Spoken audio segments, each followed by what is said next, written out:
That was 440 and further, 440 feet and further. You got every 2 home runs that you hit 400 feet or further, you got a 30-second bonus at the end of the 10 minutes. So that was impressive, and that allowed Aaron Judge to be able to get bonus time to hit more home runs.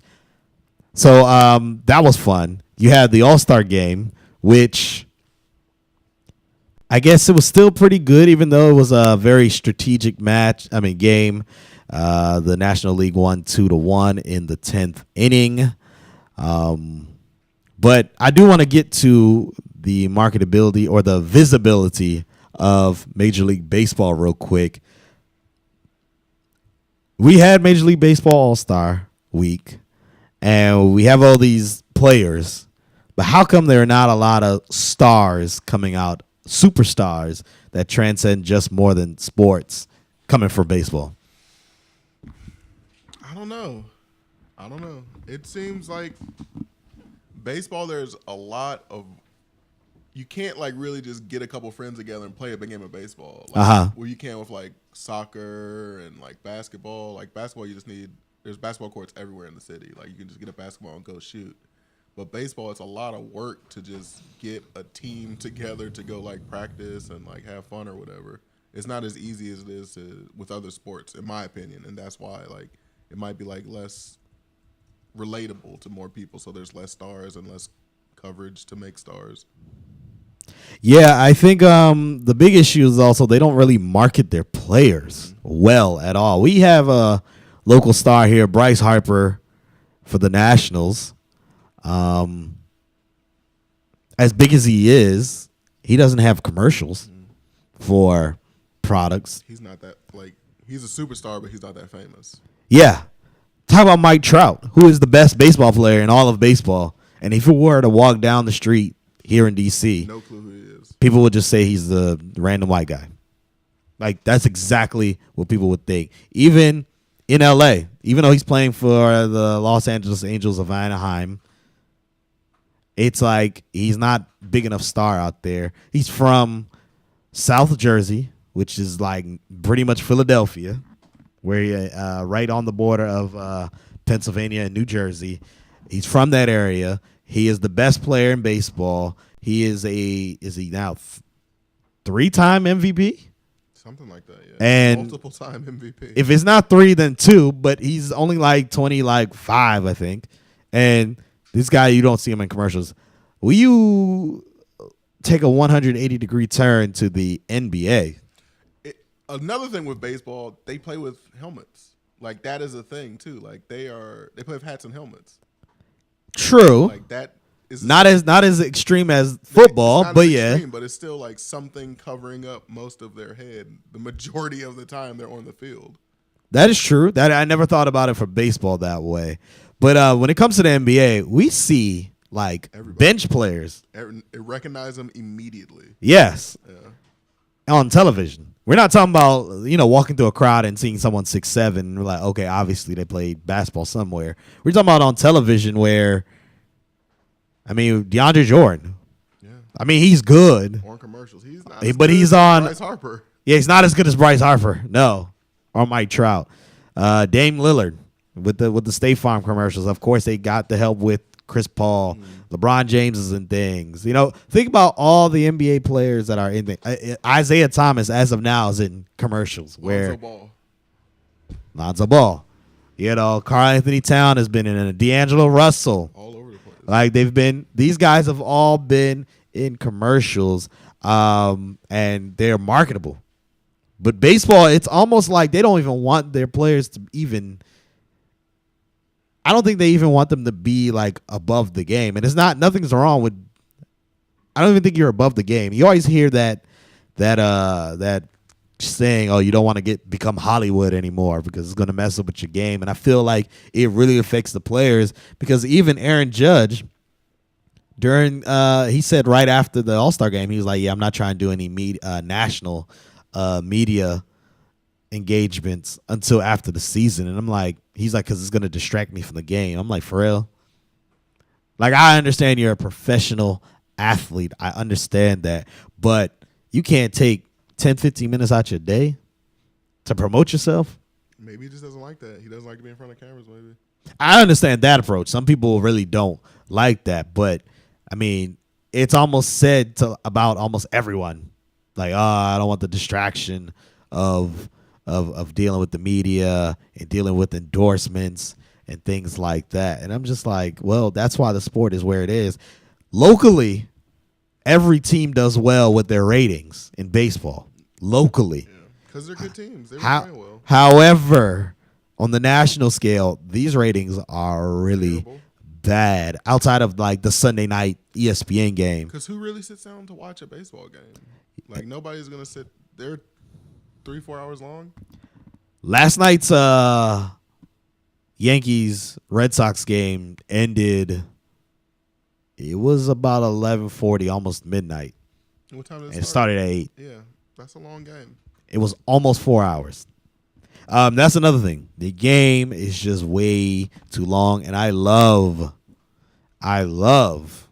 like I watch baseball during the summer, during the season. I go to games, but the games are kind of long. Yeah, it's exciting. Like, baseball games are exciting when they're exciting, but when they are not exciting, there is literally nothing going on. Yeah, I mean, and if you're not at the stadium where there are It's different watching it on TV. good food, good drinks, good amenities there, Maybe nice weather. nice weather. It's a sport where you can still talk to people and kind of catch up on the game. Yeah. Like, you didn't have to watch all 150 pitches that night to figure out what happened. But yeah, locally these teams are doing well, but nationally they're not. I won't be surprised, and this, I don't know the figures, but I won't be surprised if the 3-on-3 basketball last night, or what's going to air tonight, Has better ratings than every game this weekend except the Sunday night ESPN game. I will not be surprised if that had better ratings than every other game this weekend. We're talking about 30 teams played. We're talking about 15 games a night, so 45 games in a weekend, Friday, Saturday, Sunday. Because the 3-on-3 has been pretty successful, I believe. Yes, very. And it's People 4 like games basketball. in 3 hours. That's ridiculous. 4 games in 3 hours, pretty much, because they edit it out for you before you watch it on television. But yeah, I think that's one of the big issues with baseball. I want to quickly get to some second half storylines for baseball. The LA Dodgers, they are the best team in all of baseball. Clayton Kershaw is probably playing the best he's ever played in his career. However, as someone who has seen Clayton Kershaw fail time after time in the playoffs outside of playing against the Nationals last year, I'm more in like wake me up when they actually do something. Like, we've seen the story with the Dodgers and Kershaw where Regular season. he'll ball out, get to the playoffs, and throw some duds out there, and the Dodgers are out pretty early. So wake me up when they actually do something. I kind of feel the same way about my team, the Nationals. You know what? We've made the playoffs now, what was it, 4 years. 3 times? 2 of the last 3 years, and 3 times since the franchise been here. 3 times in 5 years. So that's pretty good for the Nationals. But I want to actually win a series. That's all I'm asking. Let's just win a series in baseball. Make it to the NLCS. Once we're there, anything can happen. And it's crazy because this team has blown, I think, 15 saves. And they're still the second best team in all of baseball. It's crazy. So let's just say Half out of the league. 15 that you've blown, that you probably would have won 10 of them outright. That's crazy. You're talking about 10 extra victories. Like, They'd be running away with the league. yeah. But their big issue is the bullpen.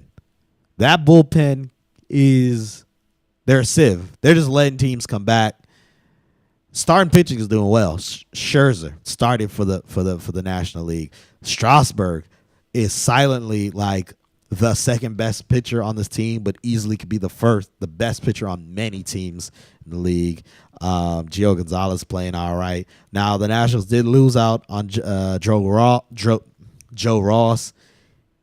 He's gonna have Tommy John surgery. So he's going to be out at least a year.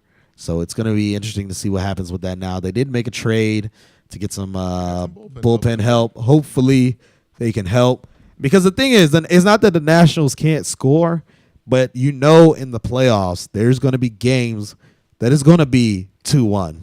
And you are going to need a bullpen that can pitch 6th, 7th, 8th, and 9th inning. Like, you're going to need it. And that's one thing that has struggled them. Look at last season when they lost against the Dodgers. What happened? Nationals are up. Bullpen comes in. Lose the game. 2 years prior, Scherzer, which I do blame Matt Williams for that, 8 phenomenal innings.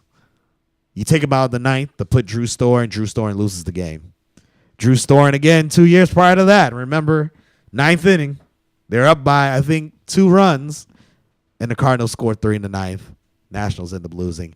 It's just been a terrible thing with the bullpen. Can't get good closers and even middle relievers. So that's something to look forward to or to see how things play out that way. Aaron Judge, the second half of the season.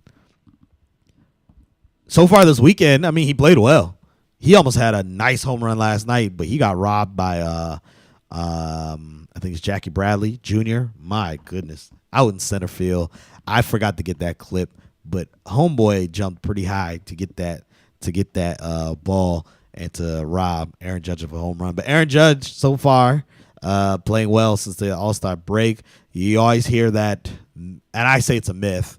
They say guys who compete, and specifically guys who win the home run derby, end up having a terrible second half at the plate. I think it's all mental. I think it's either you can hit the ball or you're not, or you can't hit the ball, in my opinion. So seeing how they go. Also, Marlins ownership.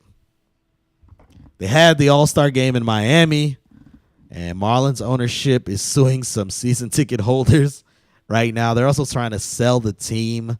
Jeffrey Loria is probably one of the worst owners in all of sports. He's up there with Dolan. And if Donald Sterling happened to be a owner still, he would have been up there with him. Loria is suing former season ticket holders for not paying the balance on their season tickets. The season ticket holders or former season ticket holders are saying, look, you gave us some promises, and about halfway through the first season, those promises were fulfilled, and then they weren't. They were promised prime parking spaces. They were promised great buffet spreads for during and after the game, meet and greet sessions with players, and then halfway through the year, that pretty much disappeared. Easy entrance into the stadium, all that disappeared. So these season ticket holders decided they're not paying the balance, and he's suing them. And by the way, Jeffrey Loria, this is crazy, man. He bought the Montreal Expos for like $10 million back in the late 80s for a percentage. He sold his percentage. He ended up buying the Marlins in, I think that was in late 90s or early 2000s.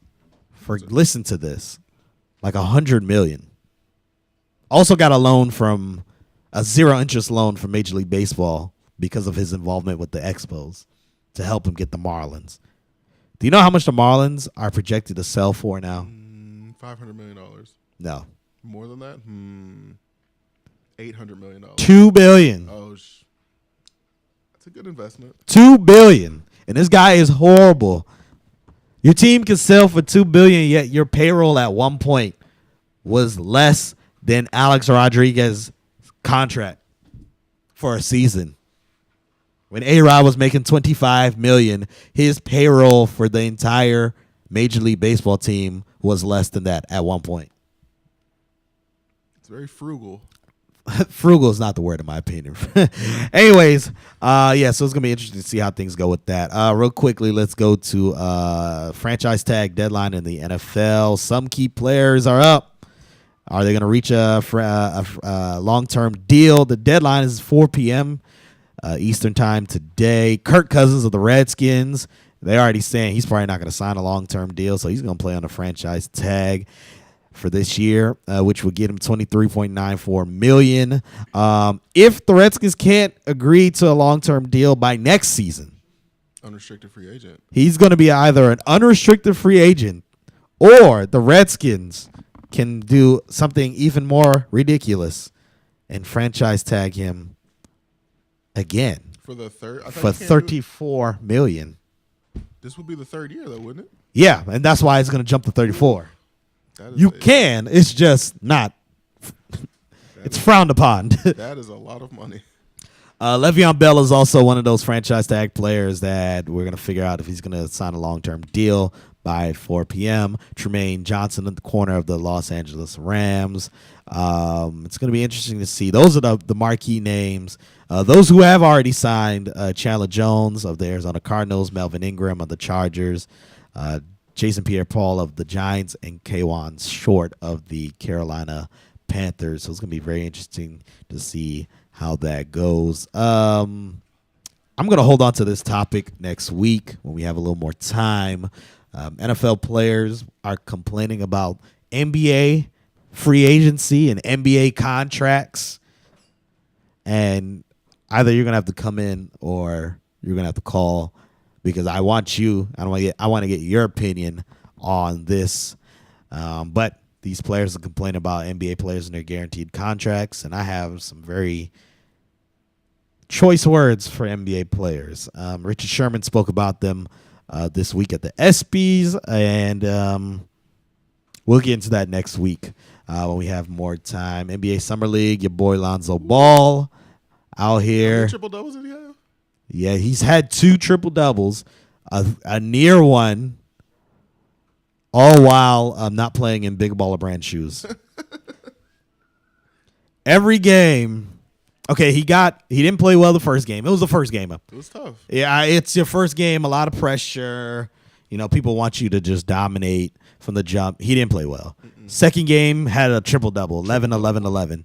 But he tweaked himself, tweaked his hamstring. Sat out the game against the Kings. And at not one point, they even said he was done for summer camp, summer league. You had heard that too. I heard it. That he was done. It's too tough for that. He sat out a game. The following game, they're like, oh, he's actually playing tonight, but he's playing in Kobe's. That's when he had 36-point triple-double. Yes. Playing in Kobe's. The next game, phenomenal again. I think he barely missed a triple. And he was wearing, I think, the James Hardens. Yeah. And then I think triple double in Steph Curry's. Yes. And so he went Nike, Under Armour, Adidas, Big Baller Brand, going crazy. And pretty much he's balling in every other shoe. Yesterday. He played in Georgia yesterday. Yeah. Against. Whew. Yeah, so and the Lakers are going to the championship for Summer League. Hey man, going up against who they going to play against? Is it Memphis or something? I can't Memphis, remember. Yeah, okay, I believe it's Memphis. So yeah, how do you feel so far? I know it's Summer League. Elated. Hey man, it's good to see somebody play well. I think he's going to do well. I think the passing, his drives to the buckets probably will not happen as easily and frequently. But the passing will translate once the season starts. And that's the most important thing in his game. And his connection with the other rookies, Kuzman and I know he's it's the other rookie, the other guard rookie, and the other Caruso. Exactly. They have some chemistry going, and that is a good thing. So it's gonna be quite interesting to see how things go. I think he'll be one of either wins Rookie of the Year or coming second to this guy, Dennis Smith Jr. from Dallas. Ben Simmons is going to be hard to beat Rookie of the Year, I think. I mean, true, but Dennis Smith. He looks amazing. Phenomenal. Ooh. And they had a very good matchup last night. The Mavericks and the Lakers. Man, oh, man. It was pretty good. Also, some other NBA news. Rudy Gobert in his feelings about it's very sad. Gordon Hayward. He's not in his feelings for Gordon Hayward going to Boston. He felt that Gordon should have gave the organization and the team a head up before actually announcing that he's leaving. I guess. I think it all depends on how you portray yourself. Yeah, I don't know how Gordon was carrying himself in the locker room. But It seems like he was carrying himself like he was gonna be back. not just that he's gonna be back, that he's a real like cool guy, team guy, you know. And that was kind of the same thing with Kevin Durant and Russell. I feel like if Kevin Durant literally just told Russell, "Look, I'm telling you this before it hits the news, I'm out." If he did like he probably would have felt better. Like all this drama during the regular season probably wouldn't have happened if he just was I'm front and say, "Look, I'm telling you all before it hits the media." Maybe he didn't know. Maybe Golden State's pitch was so good it just swayed him and turned him, but who knows? And same thing with Gordon Hayward, dog. Just say something. Just be like, "Look, man." And think about it. You're with these guys from October to sometimes April, May. If you go far June, like all the time, like eventually you create a relationship where you're just gonna be like, "Look, yo, I am leaving, but I'm letting you all know." And I'm not saying letting them know during the season. Letting them know during the free agency period. Because what happened was it broke that he was going to Boston. And still had not told him. And the Jazz were like, "Oh, what? We didn't even get the paperwork that he was out. Like, what do you mean he's going to Boston? Like, usually you tell the team first. Like, I'm going here." And they didn't even know. And then that's when his agent had to come out and say, "Oh, well, it's actually, we don't know if he's gone." And then 6 hours later, you get like a novel from Hayward saying, "Yeah, I'm out of there." Like, come on, just tell your teammates you're out. Like, if you can't even be man enough to be like, "Look, I'm about to ball with them." And it's a great comparison. Actually, when I play open gym and I'm about to hop on another team, I'm man enough to be like, "Look, I'm about to roll with them. I ain't gonna do this. I'm just gonna sit on the side and kind of wait." Not look at anybody. Yeah, all right, and then wait for my team to get on the floor, and I'm still like there. I'd be like, "Look, I'm about to wait this out, and I'm gonna play with them." At least I'm man enough to say that. And I know it's professional sports. There's money involved and things like that. But just be man enough and say, "Yeah, I am going to play for another team. And I'm letting you all know this before it drops on the news." Because like Gobert said, I found out through tweets. Oh, Gobert was sad. Russell Westbrook said the same thing. I found out from tweets that KD was leaving. Like, and if we were so cool that we were pretty much living together at one point and neighbors at one point and hanging out at all times, at some point, you just get like, "Look, I'm just giving you a heads up and I'm out," before you find out through the media, man. Through the tweets. Yeah. All right. So this is our topic of the day. Top 20 active NBA players. This is just NBA players that are in the game right now, not all time and things like that. Because a lot of people they like to add certain people. I'm like, yeah, they're not playing, they're not playing, or they're not alive right now. So let's get into top 20 NBA players. Let's start off real quick, 20 to 1. Just go from 20 to 16. What's 20 to 16? 20 to 16, I have Paul Millsap, Klay Thompson, Kevin Love, Isaiah Thomas, DeMarcus Cousins. You said a lot of names there. You said what? I said 20 to 16. You said more than 5 names. Anyway. That was not more than 5. Oh, maybe I can't count. You can't count. Maybe I can't count. All right, number 20 for me, Damian Lillard. Number 20. Number 19. Actually, before I even get to this is going to blow some people's mind already, and they're going to say, "Your list is terrible. It's trash." I did an honorable mention. I went from 25. 25 is CJ McCollum. I did my next 10 in also. And no, I did not have. No, CJ's on the list. He's definitely on there. He's ridiculous. CJ McCollum is 25. 24, Paul Millsap. 23, Kristaps Porzingis. This is where people are going to say I'm crazy, and I don't care because I still believe it. 22, Gordon Hayward. 21, Isaiah Thomas. Both Celtics players. Those are not in the top 20 in my opinion. So, yeah, Damian Lillard, number 20. Number 19, Kyrie Irving. Number 18, Klay Thompson. Number 17, Blake Griffin. Number 16, Draymond Green. Let's go to your 15 to 11. 15 to 11. Karl Anthony Towns, Dame Lillard, Jimmy Butler, Chris Paul, Kyrie Irving. All right, all right, all right, all right. 15, DeMarcus Cousins. Yeah. Number 14, I have Marc Gasol of the Memphis Grizzlies. Number 13, I have Karl Anthony Towns at number 13. Number 12, I'm still putting Anthony Davis ahead of Karl Anthony Towns just because I just think he does more. Like he is, and not just on defense, on offense. He can play out on the wing. He can play down in the post. He can play in the paint, top of the key.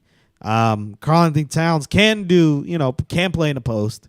He can play, in the paint. But on the wing, that's where I say Anthony Davis just has the more athleticism and capability to do that. And number 11, I have Chris Paul. So let's get to before we even get to the top 10, who were in your next tier that we didn't include in the top 20? People that did not make it for me are Rudy Gobert, Blake Griffin, Paul George, Jokic, Hassan Whiteside, Bradley Beal, Chris Stapps, Marc Gasol, Kemba, and DeMar DeRozan. Yeah, I think after CJ McCollum, I probably was gonna be say Kemba Walker, adding Kemba Walker, Jokic. I had Kristaps Porzingis ranked number 23, and those are some guys. Bradley Beal, top 30, I think. No, yeah, I did top 30. I did my top 30. Yeah, I think he's there. So those are some guys. Okay, go from number 10 to number 6. Number 10 to number 6. Number 10, I had Draymond. Number 9, I had John Wall. 8, Giannis. 7, I had Anthony Davis. And 6, I had James Harden. Okay. Number 10, I had Jimmy Butler. At number 9, I had Giannis Antetokounmpo. At number 8, I have John Wall. So we have them in reverse, switched order. I think John Wall is just a slightly better basketball player than Giannis, but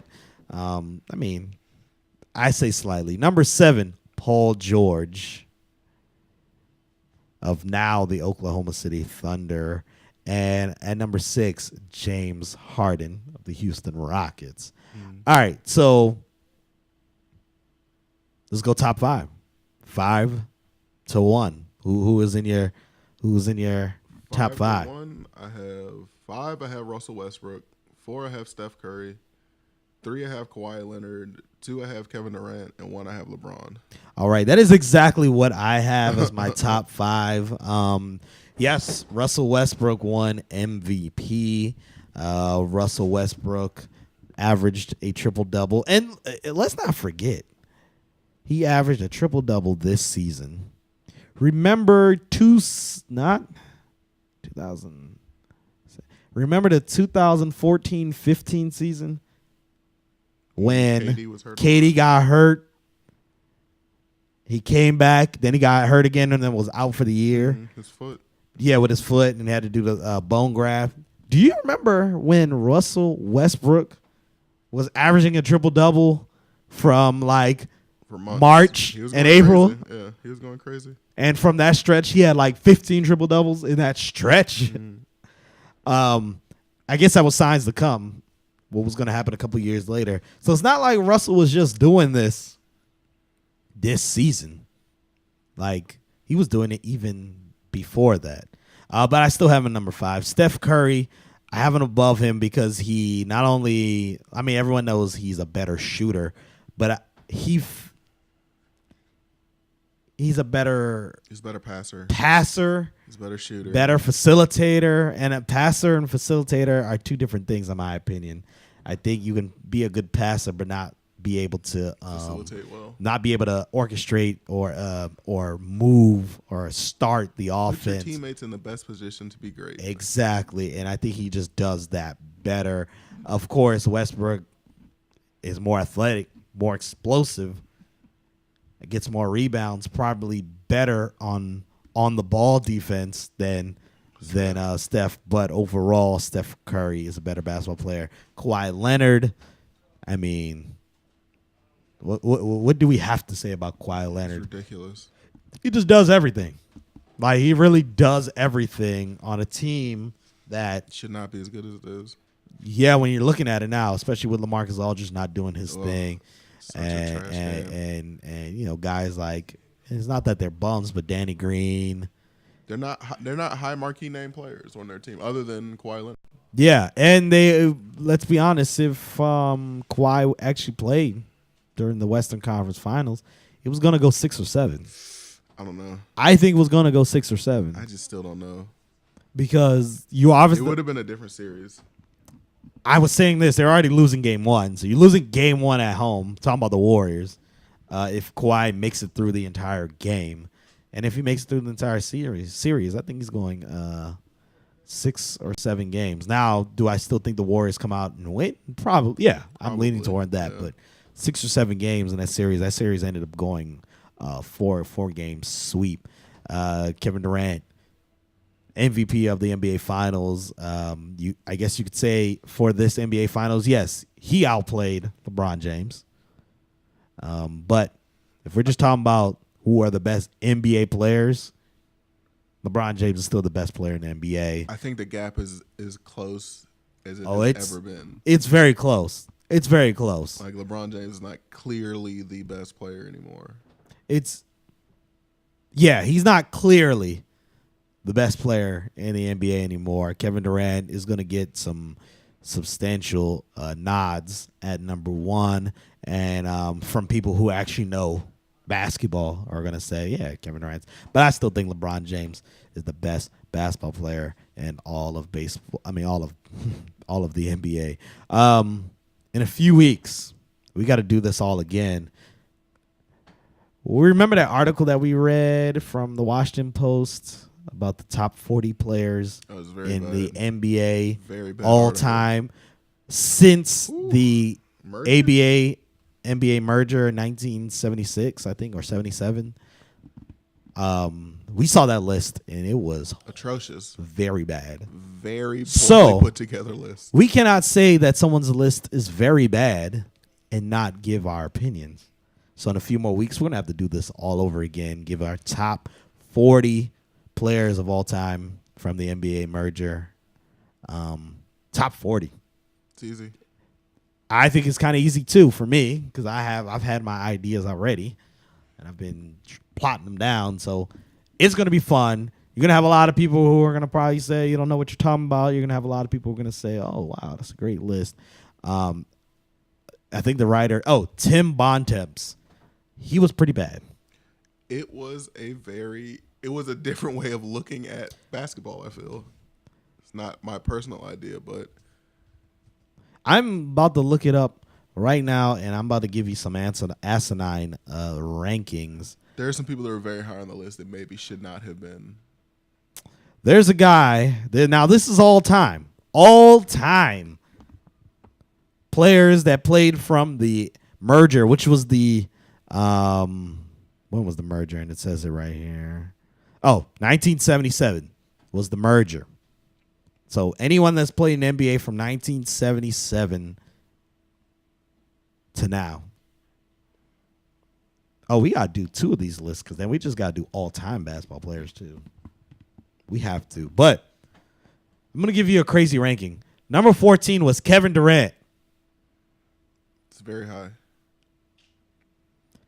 I'm going to give you another one. Steph Curry was 23. Chris Paul was 22. Steve Nash was 24. All above Gary Payton, Allen Iverson, and John Stockton. It's tough. And Dwight Howard's number 27. That is atrocious. On this list. Dwight 27 on this list. Like, that's how bad I think this list is. Reggie Miller was the 40th best player on this guy's list. The original Isaiah Thomas, 32. Yeah, I mean, I don't know. And the second best player on this list is LeBron James. Kobe Bryant didn't make top 10. Kobe was 9.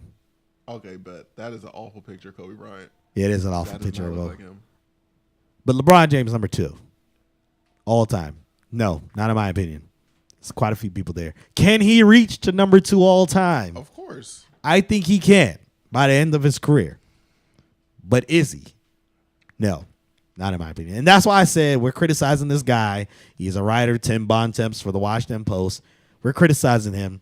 We're just going to have to come out with our own list. So in a few weeks, we'll have to do this all over again. How much time we got here, Jay? 8 minutes. Wow. Okay. Let's show our bloopers real quick. This is courtesy of ESPN Not Top 10. They always have something crazy going on. You would think with all the sports going on in the world and a lot of professional sports that you wouldn't see craziness like this on the professional level. Let's take a look at this. Oh, I love this. Not top plays of the week. Number 10, All-Star Celebrity Softball. Joey Chestnut. It's the pop-up. And Justin Hartley proves why he's an actor. He's a terrific actor, but his defense... That's some... Yeah, that wouldn't. Oh, my goodness. Bad. Not smooth. Gold Cup, USA Martinique, Giassi Zardez, the shot. And, well, it wasn't close. That's an understatement. I mean, that wasn't even... Oh, Bruce Arena wasn't thrilled. another understatement. When you toss the pen, it's not good. Yeah. Brewers Yankees, fly ball to right field. Santana going back, and like you understand when Hartley does it because he's an actor, but come on, Santana. No bueno. Almost snow cone that thing, which would have been cool. He almost was a top play. Right. Which is what Dennis Smith Jr. was almost, a top play. Yeah, I don't consider this a not top See, play. neither do I. I disagree with this being on the list Still because dope. that was all effort. Correct. It was just a miss. Correct. It wasn't like, what was his name that tried to dunk? Oh, Klay Thompson. Yeah, Klay That Thompson, video who did like the 360. It was trash. Number 6, Gold Cup. Lick Villalobos. Yeah. Yeah, lets it go right by him and then gets beat for the goal. So he gets beat twice on the same play. Tony Collins is booing. You know what would never make not top in soccer? What? A bicycle kick. Right. Number Always 5, a top play. Marlins Giants, JT Realmuto trying to steal second slot. Oh, Oops. you can't pull up short. You can. That's just going to happen. If you pull up short on a runway, it's not going to go well either. Teammates loved it, though. That's why they're there for you. You can't do this, Josh Jackson, when the games actually count. Suns Mavericks Summer League play. Wide open dunk. Oh! See, now that's embarrassing. Correct. That's not. Dennis Smith Jr.'s would have been like incredible. This is just like a gimme. Number 3, Rafa Nadal warming up at Wimbledon, getting hyped in the tunnel. Watch this. I'm going to do this. Oh. Ah. Oh, no. He did lose. That's when you like play it off like I meant to do that. Yeah, I knew it. Yeah, no, it's cool. It's cool. It's good. It's good. All right. Just waking myself up. Number 2, Nuggets Rockets. Robert Carter Jr. stepping up to the free throw line, and he airballs it. That's embarrassing. Yes, pretty embarrassing. But who was the most embarrassing of the week? Scottish Open golf, Alexander Norn on 14, putting uphill. He hits it, walks confidently uphill like, yeah. And then watch what the ball does. Poses, and there it goes. Just not enough 5-hour energy in that thing. Gotta walk back down and go get that. L is a staple. It's on the weekends when I take my little Sparky to a baseball game, and he's playing. Pop fly, no one's talking to each other. And, no one's got it. Legitimately. Seriously, that's a T-ball special right there. Everybody comes on in, and then they realize.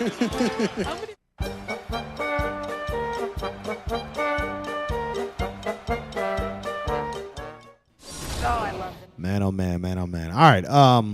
Before we go, what are some topics? Because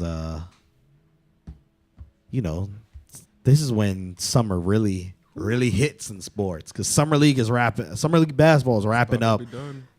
Is it tonight or tomorrow? I think it's tomorrow. Yeah, it's wrapping up. Then it's just baseball. That's and it. I like baseball, but it's just baseball until training camp at the end of this month. And then for like the first week and a half of training camp, it's just training camp. There's no real football. What are some topics we need to talk about in the next couple weeks on this show? Top 10 point guards, NBA. Okay. NBA has switched to really like guard heavy play, and there are some all point guards are not created equal. There are some that are much better than others. You're right about that. I'm trying to work on something here, and maybe you all need to stay tuned for it.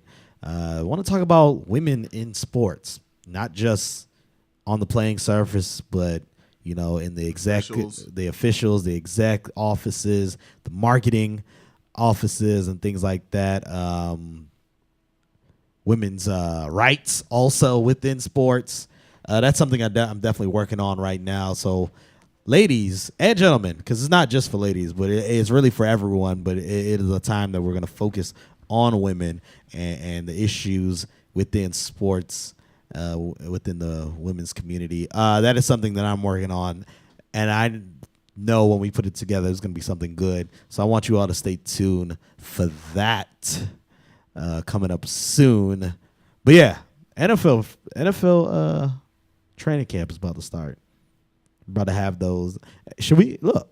I found out the Texans are training in West Virginia. Should we go? That's what I was about to say, man. Let's go. Let's make this trip to see Deshaun Watson No, I'm with and it. Jadeveon Clowney. I do like Clowney. He's my guy.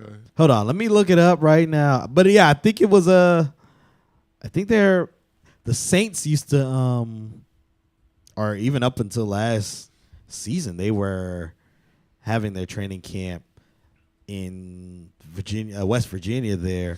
Let me get the exact town because it's probably some town in the middle of where. White Sulphur Springs, West Virginia. Yes, this was the same place that that the Saints had their training camp. Yeah, man, let's take this trip. We got to work this out. I'm trying to see Deshaun Watson, man. Let's go.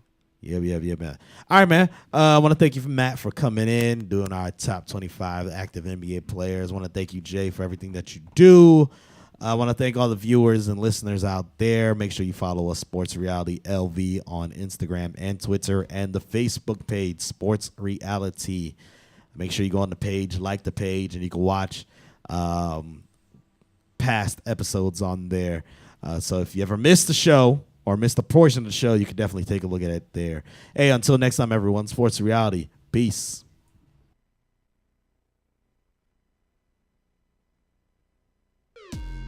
Listen Vision, DC's #1 recording studio.